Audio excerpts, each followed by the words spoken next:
Welcome to another episode of What's the Hype podcast. The building. And an interception, and you're not down by 10 anymore. Andre Howe, his second interception. To get you the information that you need when you start your own business and do your own thing. And I felt like it gave me a good perspective. I was not the first person to go through what I went through.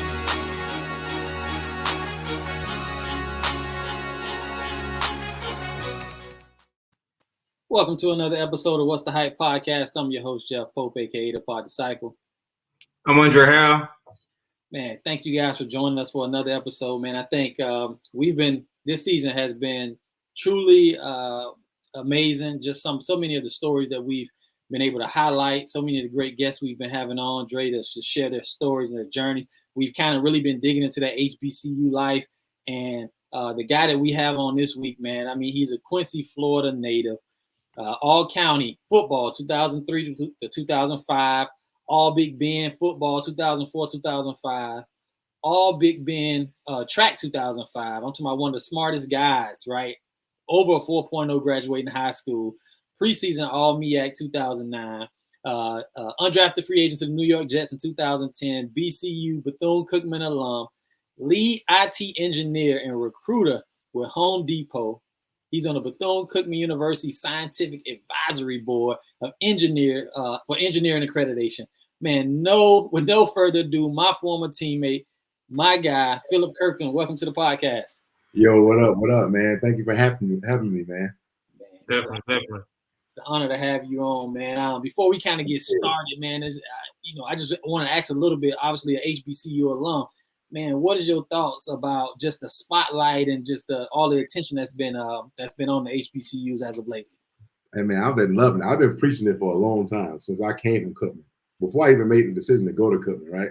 Like, I always tell my friends that went to PWIs and stuff like that, like, man, it's a different experience. I asked them different questions, like, how was it going to a PWI and all this other stuff? And I kind of compare, like, yeah, man, it ain't the same. So seeing all this stuff, all the publicity we getting, it's only right. I mean, it's only right. Man, it's been one of the biggest kept secrets. You know what I mean? And even when I had the opportunity to work at PWIs or in the NFL, I would always talk with some of the guys that went to major universities, and just the experience HBCU had. A lot of them say, man, I just wish I had the opportunity, to experience that type of love, that type of support. Man, it's just, it's been one of the biggest kept secrets, so I'm excited, man. Yeah, man. Long overdue. All the blessings. We need all that. Yes, sir. Keep it pouring in. Well, Dre, again, we got a great guest on, so he's been a big support of our podcast, so he knows it's all about really going beyond the hype, sharing their journey and process. So, man, what we're going to do is just start from the beginning, man. Just tell us a little bit about where you're from and what it was like for you growing up there. Oh, man. Quincy, Florida. Y'all don't know where it's at. It's in the Panhandle, 20 miles west, I-10, Tallahassee. So Quincy, Florida, country little town, country little city. Probably about 15 to 20,000 people there, real small. Everybody know each other. If you somebody, everybody know you growing up, especially sports, anything like that. Like I said, country lifestyle. I grew up on a dirt road. We did, country stuff, mudding, dirt rock fights, pellet gun fights, jumping stuff, hunting, fishing, camping, eating wildlife, all that. Bonfires outside. Like, it was a life, man. Going outside, hanging with your friends, get off the bus, do your homework, go outside, shoot basketball, got a whole little basketball goal. Sometimes we used to have to get the bike tires, knock out the spokes, and get up a power board, put it on the board, on the tree, hooping. We out there on dirt. You got little what is called the little roots from the trees in the way. The ball hit, go out of bounds, rocks in the way. We didn't give us. We played every sport known to man, everything sandlot. So, I mean, it was fun. You know what I'm saying? It was a blessing. Drake can relate that. Drake grew up in a little country. Little country town called Port Allen, right in Louisiana, Port Allen, Louisiana, right near Baton Rouge. So yeah, I know about it. Yeah, I grew up like that, just like that. Yeah, man. So, when did you first start playing sports, and who inspired you early on? Let's see. When I first started playing sports, it all started just outside with my community from Charlotte, which is a small community in Quincy. just out there playing with my friends, neighborhood people. You know, we used to play sandlot football, sandlot baseball, basketball, volleyball, full square, you name it. We played everything, right? So that was my first time playing sports. I actually got inspired to play sports because my dad used to always take me to like the different parks around Quincy. Like they'll go play, you know, at Charlotte Park or Friendship Park, all these different parks around, and just watch my daddy hoop. You know what I'm saying? You know, they out there just going back and forth like grown men, just like jawing at each other. So I'm like, oh man, that's crazy. So, you know, so like coming home from school, all my friends, like I'm a friend-oriented person. Like I like having my friends. And everybody started playing, you know, recreation like T-ball. And, you know, I do all my homework on the bus. So when I get home, do my chores, I'm outside. Like I got more time to play outside. Come outside, ain't nobody there because everybody at T-ball practice. And I'm like, hey, Mom, you know, Dad, Larry, hey, I want to play some T-ball. You know, okay, that's fine. You know, you got the grades, go play. You know, so I end up playing T-ball. My first time was like second grade when I played T-ball. I actually played football for the first time in the 6th grade. My daddy actually signed me up. I didn't really want to play football, actually. My mama definitely didn't want me to play football. Like, you too smart. That's dumb. You know, dumb. Like my mama, I think you met my mama, Pope. Yeah. Like my mama was like, she's like straight up and down, no filter. Like she just give it to you all like, that's stupid. You too smart to be playing football. They'll bang your head. That's stupid. You got more talents than that. So she like, you know, you can play if you keep all A's. I'm like, bet that's easy. So first year playing organized football. I think in Miami y'all got like Optimus leagues. Yeah. But in Quincy we got like Pee Wee, which is like the smaller kids. Then we have the higher kids, right?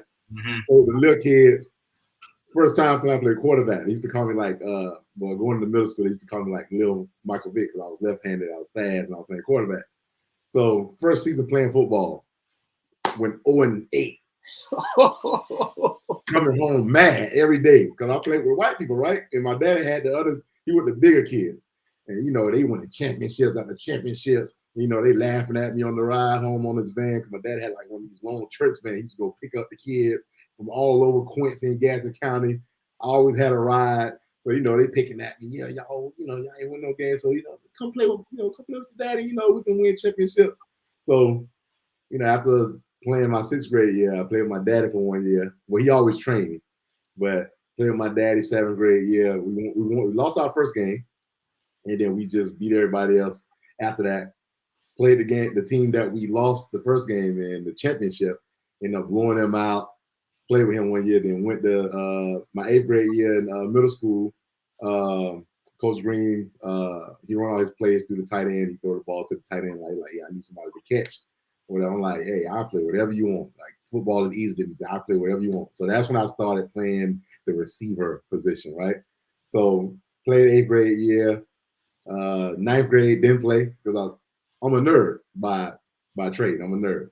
Right? Did it because, you know, everybody else was doing it and I could do it. I'm like, all right, well, I know I'm better than them because, you know, I played with them my whole life. It's like we know everybody in Quincy and Tallahassee, so I definitely can play with them. So signed up my 9th grade year because I was a nerd. I wanted to get my 4.0 up. You know, I wanted to make sure my honors classes in check.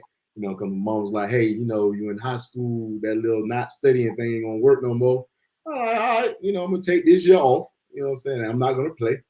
You know, my teammates from my classmates at the time was like, hey man, you should come out there, come play with us, stuff like that. I'm like, nah, man, you know, I'm definitely not gonna play JV, you know, because I feel like I'm better than JV because, you know, I know what y'all can do and that's not me. So you just hold on. So when you talk about 9th grade, not playing because you want to get your grades right, but then you also saying that you definitely don't want to waste your time playing JV. Yeah. Definitely. I mean, that in itself, again, because I knew you didn't play your 9th grade year, but I knew, you know, you had a focus on your academics. So I just wanted to, you know, find out like where did this academic awareness come from? Because even when you said your mom was like, you're smarter than that, you're too smart to play football. Because if I'm not mistaken, she like drop out 10th grade. So where did this academic awareness or passion come from? Oh man, so it started. So I was always curious, right? Like you said, my mama dropped out 10th grade. I think it was like 9th grade going into the 10th grade. Actually, I think she was like maybe 14, something like that. So she dropped out. And my dad went to FAMU though. And he ended up leaving early because, being in the country back in them days, he was staying with his grandma and they needed help around the house. So he had to get a job and all this other stuff. So as I was growing up, like from pre-K, from what I remember, my dad would always tell me like, hey, I'm telling you, going to college is going to be that's going to be the best experience you're going to ever have. And I just held on to him like what my daddy said, because I was a daddy, like I was a daddy, but like you couldn't separate me from my daddy, right?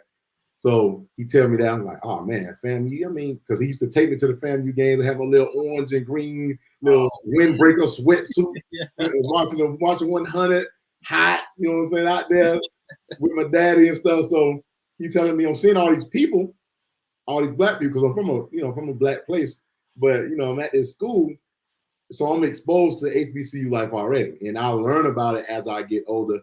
And like I said, I was curious growing up, so I was naturally like pulled to academics, because in my head, like our counterparts always figured that we was always ball players and stuff like that, and entertainers and stuff like that. I'm like, I always wanted to like go against the grain. Like I was like, nah, I gotta prove this. Like, what I'm saying? Like they say men not smarter than women. So I had like proved to my classmates like, nah, I can compete with y'all if I want to, type thing. So it was kind of like a chip on my shoulder, just showing that a black man can also be smart, and not just smart. I mean, like way past that, almost genius level type stuff without even trying, right? So we used to have this collection of encyclopedias and botanical books that I used to like write my book reports on, right?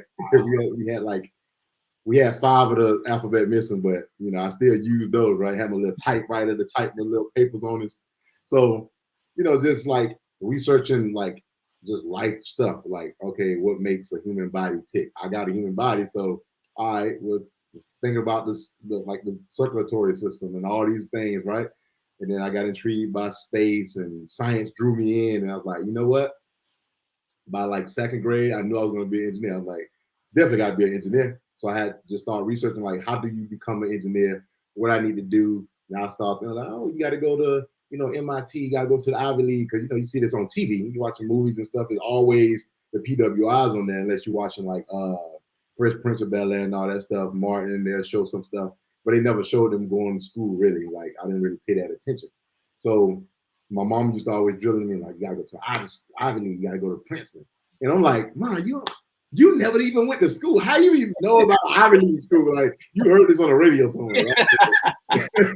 I just knew, like, my ticket out of, like, Quincy was, like, academics. Like, I didn't really highlight, like, the sports stuff. Like, I watched it all the time. Like, Miami Hurricanes got me into it in, like, the early 90s. Like, that was my team. If they would offer me a scholarship, I would have went there. But outside of them, I wouldn't have went to a PWI, right? So just growing up and just being, like, having the thirst for knowledge of, like, why they, like, figure that we are just athletes. Like, they don't show us as, the smart people. You know what I'm saying? So I wanted to change that fold. And, like, Ray was one of the people that showed me that. He was the first person that was, like, both. Like, I never seen nobody that did both. Like, theoretically in my head as a scientist, it's possible.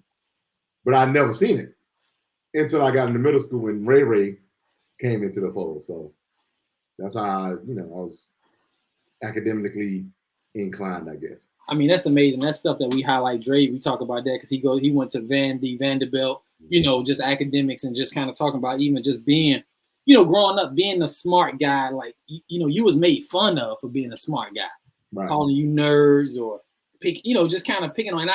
Me just kind of as an adult looking back is like, man, we made it not cool to be smart. And But the thing was, so in Quincy, I always had a mindset, well, wherever I went, I always had a mindset that I'm in the center. Like, I'm in the center of this world. I'm not worried. I've never cared about outside noise, right? Like, I carried myself in, like, a leadership way. Like, a lot of people gravitated to me because, I didn't care about what people said was normal for us, right? And I didn't do what other kids did. So everybody was, like, gravitating towards me, right? So I became a popular kid. So they started calling me a cool geek. So, I can hang out with the nerds over here playing Pokemon, trading Pokemon cards, Yu-Gi-Oh! And stuff. But over here, I can be over here talking with them about sports. And then over here with the smart kids, hey, what school we thinking about going to? You did that homework? We doing that project? What we doing in chemistry? that kind of thing. So I was always able to like walk around the campus. I was good in the neighborhood. So I was that cool geek that everybody knew. Amazing. So talk about again. You say not playing your ninth grade year, focusing on education, not want to play JV, but you also started out at Shanks High School, right? Talk about starting out there and then having to go over to East Gadsden. How was that for you? So the first 2 years I went to Shanks. Shanks actually closed down 10th grade. It became a middle school, right? So, like I said, Quincy ain't but so big, and I guess the resources and all that stuff is like, okay, we need to combine resources. So our rival high school, which is like a smaller school, but my parents growing up always said that was like a rival school, Havana High School. They ended up merging our two schools to create East Gadsden High School. Then it became Gadsden. It don't change its name like twice now, but it's only one public high school in Gadsden County. You have another private school, but it's one public school that's in Midway. Like it's Midway between Quincy and Tallahassee. So the city is called Midway actually. So like going to like Shanks and not playing my ninth grade year, I mean, it was cool. I had no pressure. Like, I wasn't like pressured into playing sports.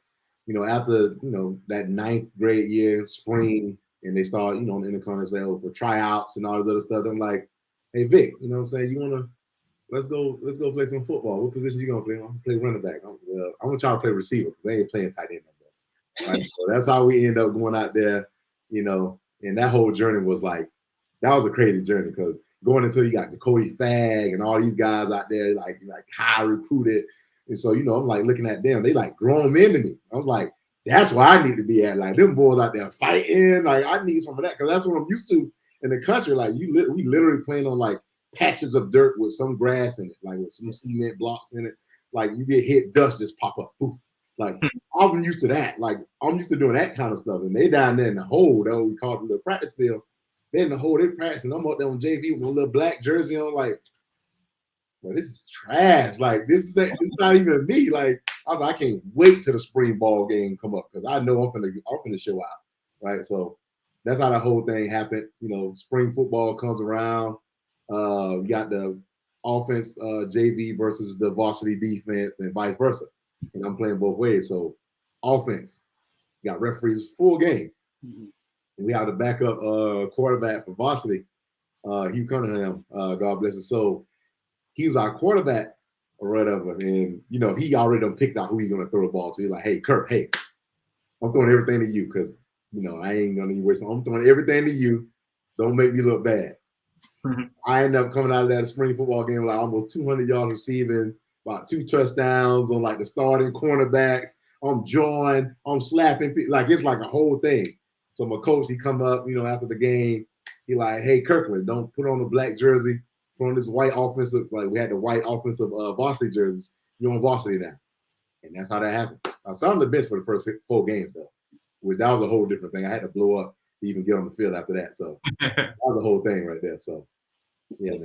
So talk a little bit about just your general success, the success of the school once y'all, obviously started at, y'all was at Shanks and then kind of with East Gadsden County. Kind of talk about just your overall success, sophomore year and junior year. Kind of how was the team? You guys, the success of the team and just your individual success as well.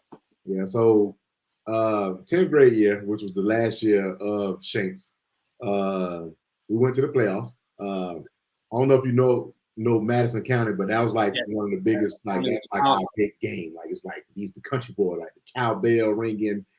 Cow tipping type. So I'm like, okay, we got to go out there and do this, right? So 10th grade, like I said, my first 4 games, I sat on the bench. Mad. Like I'm on the bench. Mad. Like I'm at practice. Like I know I can catch. Like I'm in my head, like I can catch better than him. Only person on this field that's like can catch better than me or run routes better than me. Cause I'm just running routes for the first time. I'm like, okay, I can't really run routes, but I can run the route and I'm catching everything. I'm no more plays. And I'm like, Cody's the only thing. Like, I'm fast as the rest of the guys. You know what I'm saying? Got Amp Battles, Dakota Fag, Mike Fig, all these guys out there. And they grown-ups. And I'm loving it. I'm loving the competition. They fighting, they competing every day. It's not like, title practice. They out there like getting it. And I'm like, okay, I like this.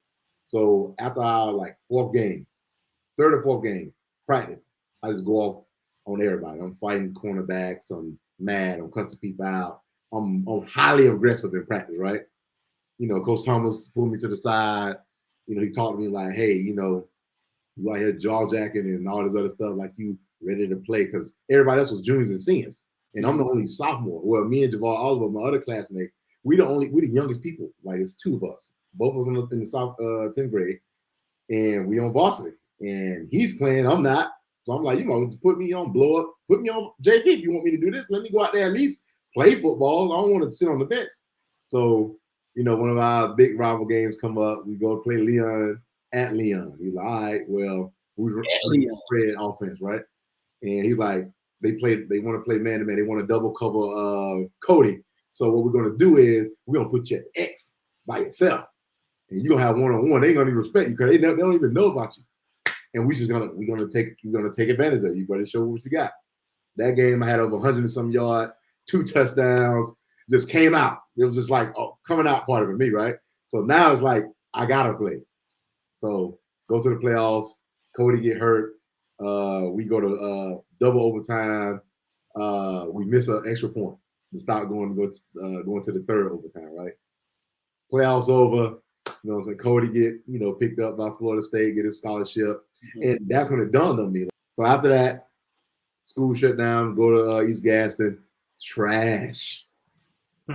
Trash can. Like when I tell you, like all my classmates were now in varsity. And I'm like, me and Javar are like the two people and a few other juniors from the varsity was like the only people left.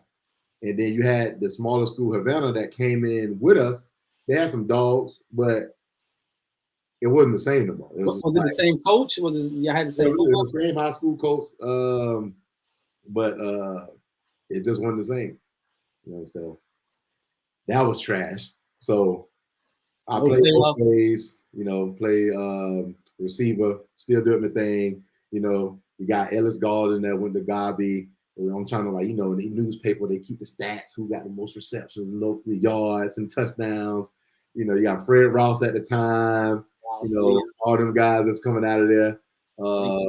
So, you know, trying to keep up with them because, you know, they go to Lincoln. And Lincoln got all the, you know, they got all the scouts there. So, you know, we never get a chance to play them. But in track, we get to race them. So track was a whole different story. Like, you know, we was like one of the top schools in Florida when it came to track. Like, we was like, Lincoln was our like rival, and at that year they went 40 point my senior year. That's when they went 40 point with Fred Rouse, Brendan Paul, all them boys. So yeah, Fred Rouse. Fred Rouse was a dog, man. At Lincoln, Lincoln powerhouse, man, with Cromartie and all those guys coming through Lincoln. You know, we competed against them definitely in track too. Just, you know, Miami coming to Tallahassee, running against them at the Florida relays. Louis Bean, not Louis Bean, but I mean Bob Hayes. Always good competition. Yeah, man. Talk about your recruiting process and why you decided to attend Bethune-Cookman University. Recruiting process. Oh man, now that was fun. That's probably like the funnest thing I did in high school was to hang out with my boys.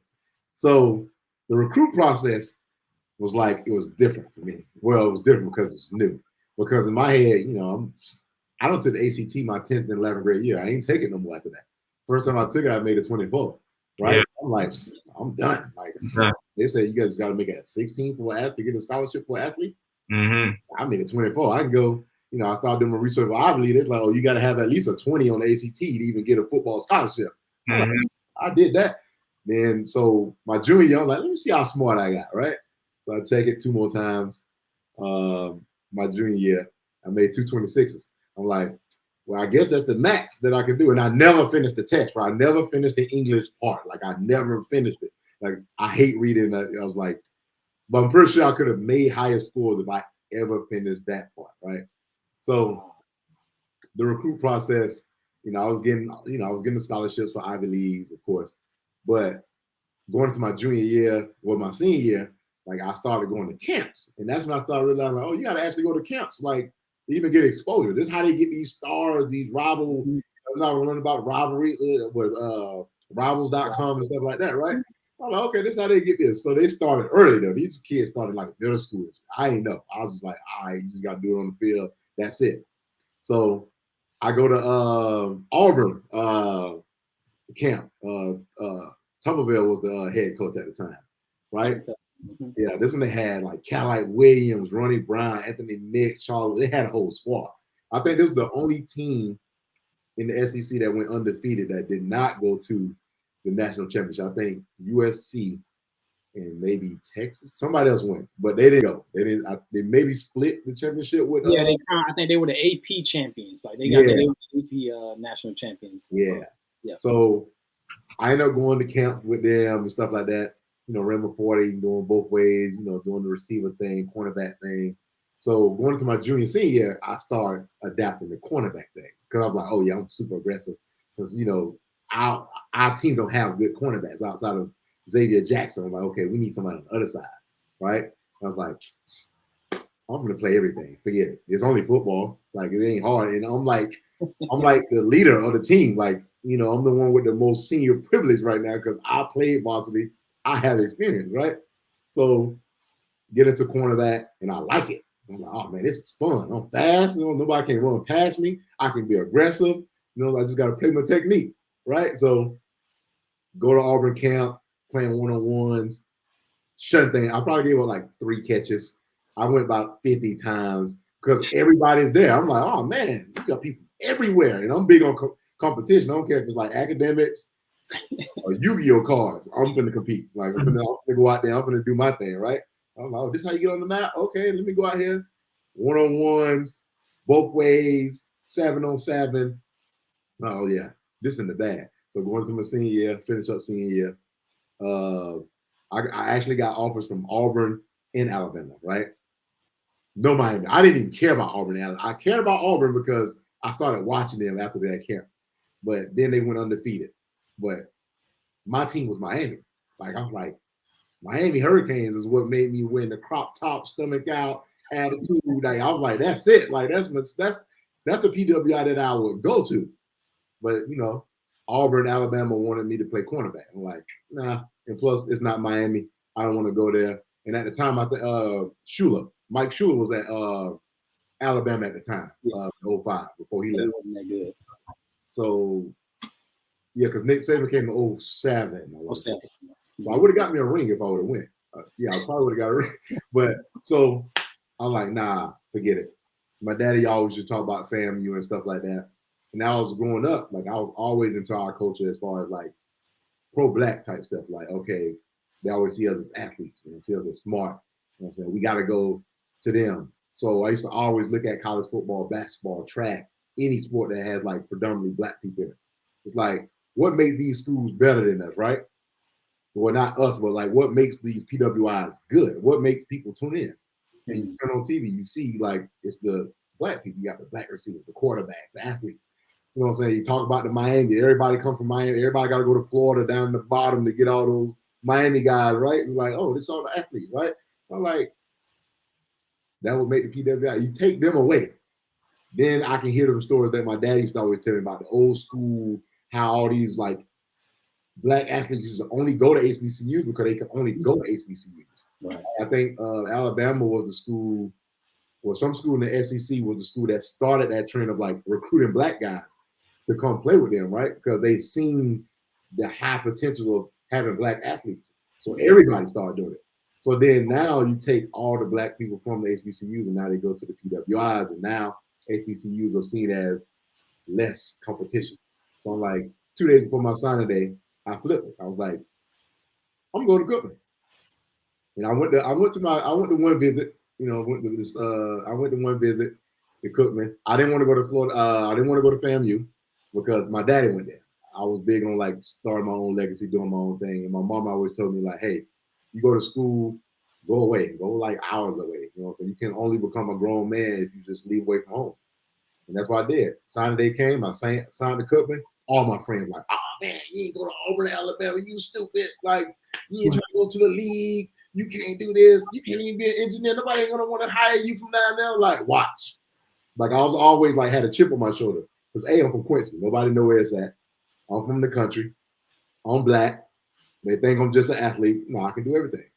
That all makes sense. But I definitely was gonna ask, like, how did you get past FAMU. I mean, being right outside, like you said, now your daddy your daddy went there, so you have roots there. Mm-hmm. So I was gonna say, how did you get past Tallahassee and FAMU?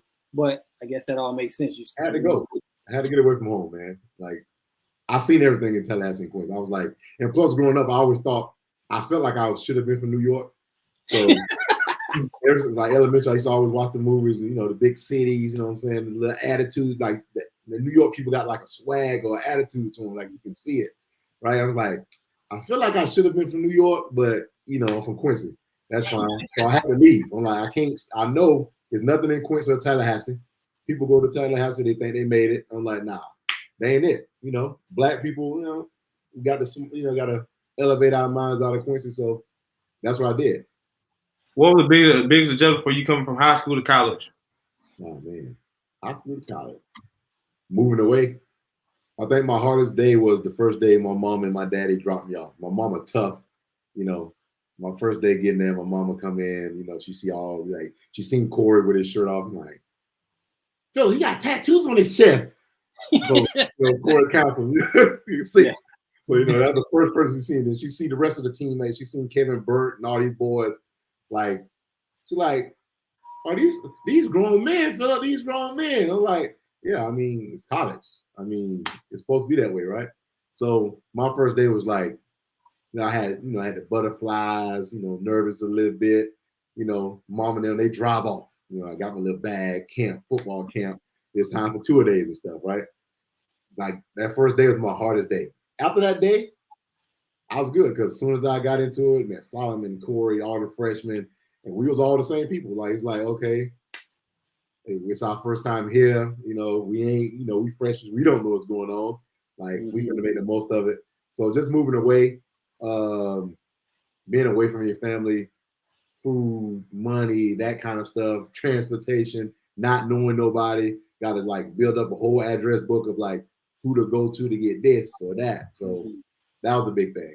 That was the biggest adjustment. I was excited for it. So, I mean, I'm fortunate enough for you as an athlete, you have a class of freshmen that come in together. So you guys kind of learn that process together, opposed to just say you just went to Princeton and just you wanted to go as just a student athlete, just a student. You know what I mean? Like that's a whole different navigation of trying to find people who you have some things in common with. That's a whole different adjustment. So, having that with you, but I definitely coming in, Bethune-Cookman. But let's talk about, your first 2 years, you really ain't played that much because you had a guy named Eric Weems in front of you. Can you just talk about, of course, first coming in, as you said, to camp, one thing our coach will run the dog crap out of you. So I know even as a track athlete, it's the same thing I thought. Track guy, I'm good with this. It's a different type of system and engine when you talk about coming into a whole system of differences. But just kind of talk about a little bit about obviously that adjustment to college and playing, but then also seeing a guy like Eric Weems in front of you. And how was that for you?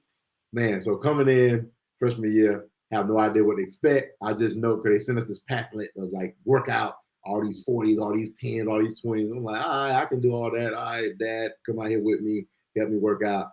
Man, freshman year, what we call them? Them teams. What we call them? 17s? 17s. 17s. Oh, a lot of people. You got people like walking down the side, like they basically gassers, right?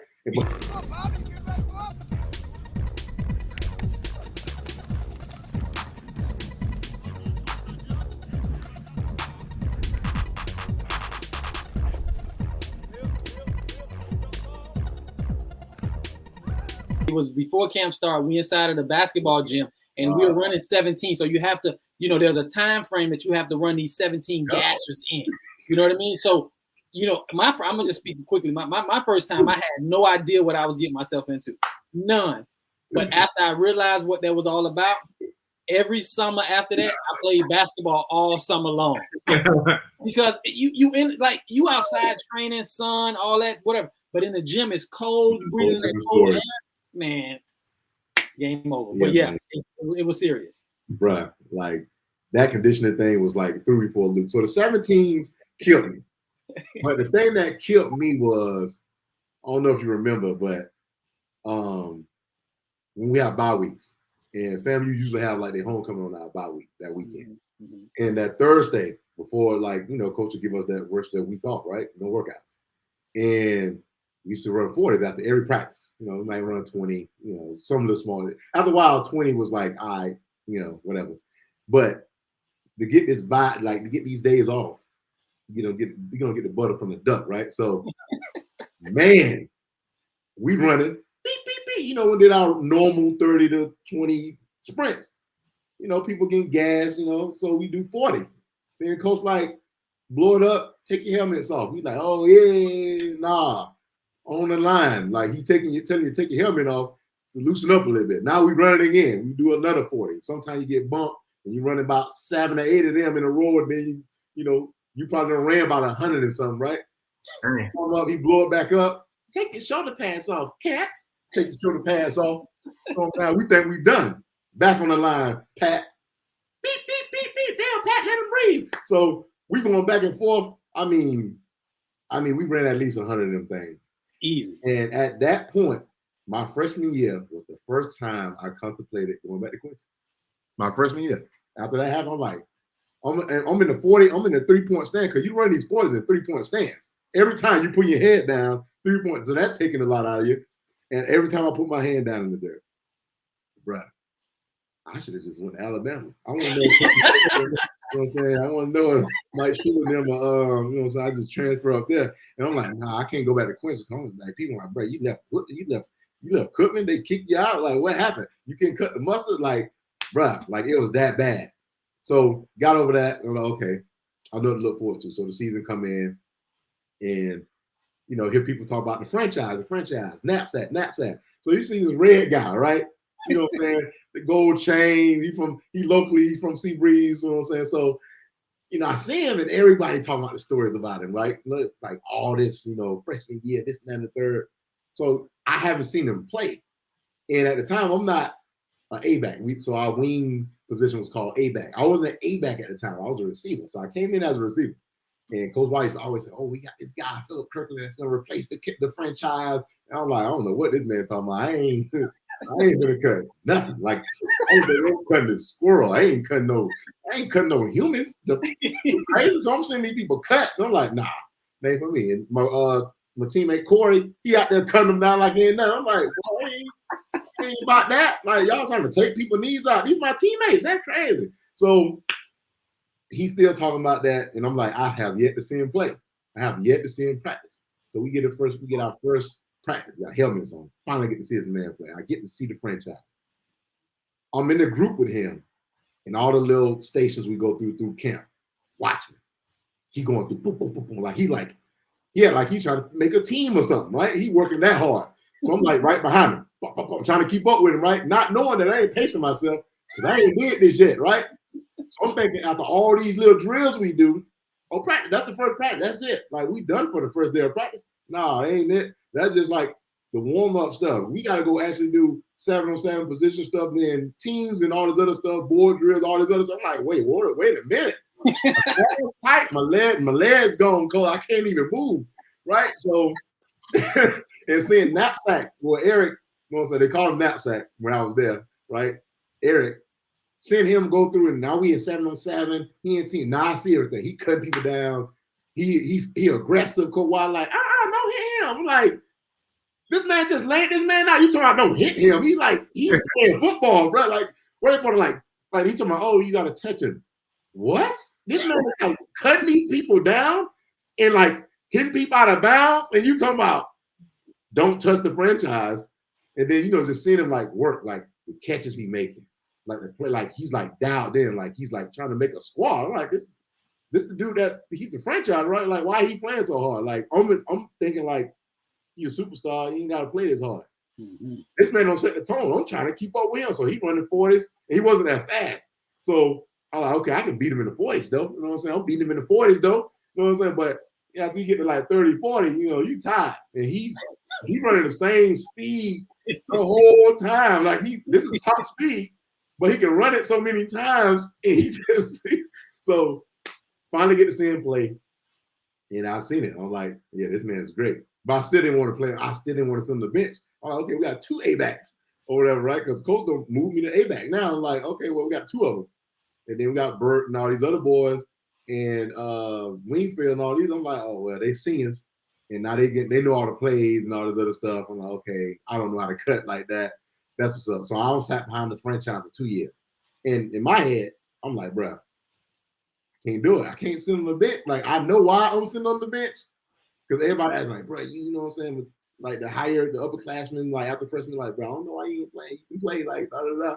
Like, and Coach Wyatt keep coming in this camp, and he keep coming to practice, and like, oh, he gonna replace the franchise. Oh, I ain't got no playing time yet. 2 years, I still ain't seen the field, like nothing. Like I ain't seen nothing. But you know, watching him play, like I seen it. Like I'm like, okay, that's what I got to do to be the man. To be the man, I couldn't beat the man because he was out. Like you couldn't replace him. So I had to wait my turn.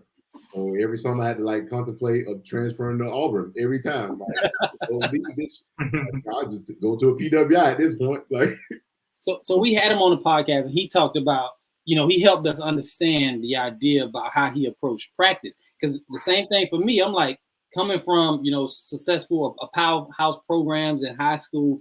The superstar really didn't never have to really practice that hard.